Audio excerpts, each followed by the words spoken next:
निकालना है ना, तो NEET is not a game of physics chemistry biology. NEET is a game of mind game and psychology.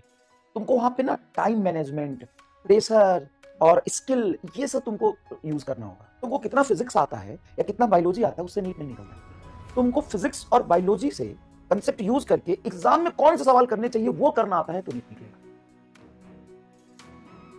उससे NEET निकलेगा।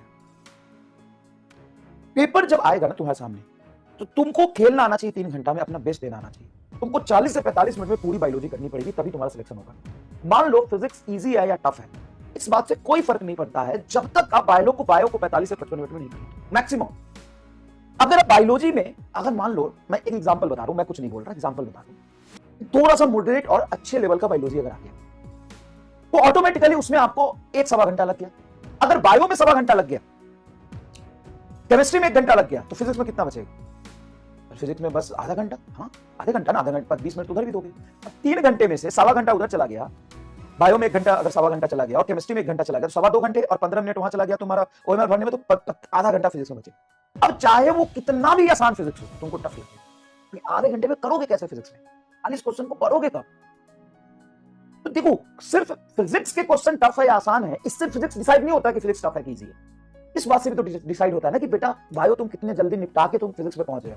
अगर एक ही सब्जेक्ट, मतलब फिजिक्स के 45 क्वेश्चन करने के लिए मैं अगर तुम्हें 3 घंटे दे दूं, तो वही पेपर तुमको आसान लगेगा, और सेम ही पेपर को मैं तुमको 1 घंटे में करने दूं तो मॉडरेट लगेगा, और वही पेपर मैं तुमको 20 मिनट में करूं, तुमको पेपर टफ लगेगा। तो पेपर का लेवल का टफनेस और इजी होना कई मायनों में डिपेंड करता है। नीट का एग्जाम जो 3 घंटे का होता है, मैं 6 घंटे का कर दूं आज से, तो भाई तो कट ऑफ अपने आप ऊपर चला जाएगा सेम पेपर पे। क्योंकि सिर्फ लेवल का गेम नहीं है ना, सिर्फ टफनेस का गेम नहीं है ना, गेम यहाँ पे एक्यूरेसी एंड टाइम मैनेजमेंट का भी है बेटा, एक्यूरेसी एंड टाइम मैनेजमेंट का। तो अब समझिए, आप पीवाईक्यू, एक बच्चा मेरे से पूछ रहा था, मैं गया था कल मोतिहारी में, तो एक बच्चा मेरे से पूछ रहा था, सर अब भी हम नीट के पीवाईक्यू करें कि नहीं?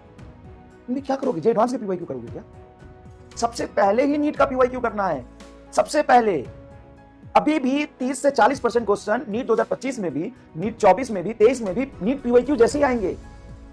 तो नीट के पीवाईक्यू तो सारे सब्जेक्ट में हमेशा अच्छे से करना है। पहले वो लेवल तो वो करो कि आसान आसान सवाल कुछ जो आएंगे उसको सेलेक्ट करके तुम कर पाओगे। जैसे देखो, वो लिंदी क्वेश्चन है, लिंदी लैंग्वेज है, ये पता नहीं क्या बना रहा है, छोड़ो हटाओ, पहले आसान वाला डील करेंगे।